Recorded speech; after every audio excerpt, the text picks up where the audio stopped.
ఓం శ్రీ మాత్రే నమః. వారాహి మాతను మనసులో స్మరించుకుంటూ మనం ఈ వీడియోలోకి వెళ్ళిపోదాము.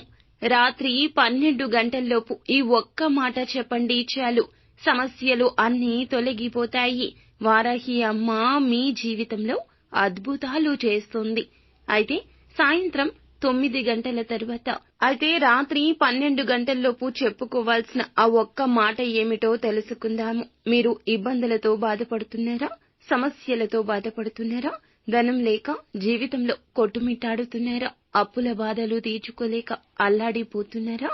ఈ ఒక్క మాట చెప్పండి చాలు, అమ్మ ధనపరమైన సమస్యలన్నీ తొలగింపచేసి మీకు ఆర్థికంగా పురోభివృద్ధి సాధించేలా చేస్తుంది. కష్టాలు ఎక్కువగా ఉన్నప్పుడు ఒక కష్టం తీరింది అనేలోపు ఇంకొక కష్టం వచ్చి చేరడం, ఇలా సమస్యలన్నీ మాకే వస్తాయా అంటూ బాధపడేవాళ్ళు వారాహి అమ్మను నమ్ముకొని ఈ నామాన్ని ఈ రోజున మీరు రాత్రి 12 గంటల్లోపు 108 సార్లు జపించండి. మీరు ఫ్లవర్స్ ని కానీ కాయిన్స్ ని కానీ కౌంటింగ్ కోసం మీ దగ్గర ఉంచండి. ఆవు నేతితో అమ్మవారి ఫోటో ముంగిట మీరు చక్కగా దీపారాధన చేసి ఈ మంత్రాన్ని జపించాలి. మీ మనసులో మీ కోరిక తలచుకోండి. నాకు గవర్నమెంట్ జాబ్ రావాలి, నాకు ఉన్న అప్పులన్నీ తీరిపోవాలి, నేను చాలా ఆరోగ్యంగా ఉండాలి, ఇలా చెప్పుకోండి.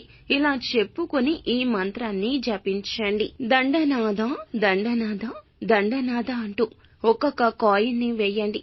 ఈ కాయిన్స్ ని కానీ ఫ్లవర్స్ ని కానీ అదేవిధంగా పూజ గదిలో ఉంచేయండి. ఈ రోజు అంతా కూడాను మీరు ఏ రోజు చేసే ఆ రోజు అంతా కూడాను పూజ గదిలో అలాగే ఉంచేసి మీరు అమ్మకు నైవేద్యంగా దానిమ్మ గింజల్లో కొంచెంగా తేనె వేసి పెట్టండి. లేదా బెల్లంతో చేసిన పానకాన్ని కానీ ఫ్రూట్స్ ని కానీ పాలల్లో కొంచెంగా కండ చక్కెర వేసి అమ్మవారికి నైవేద్యంగా పెట్టండి. వారాహి అమ్మకు ఇష్టమైన సుగంధ భరితమైన ధూపాన్ని వేయండి.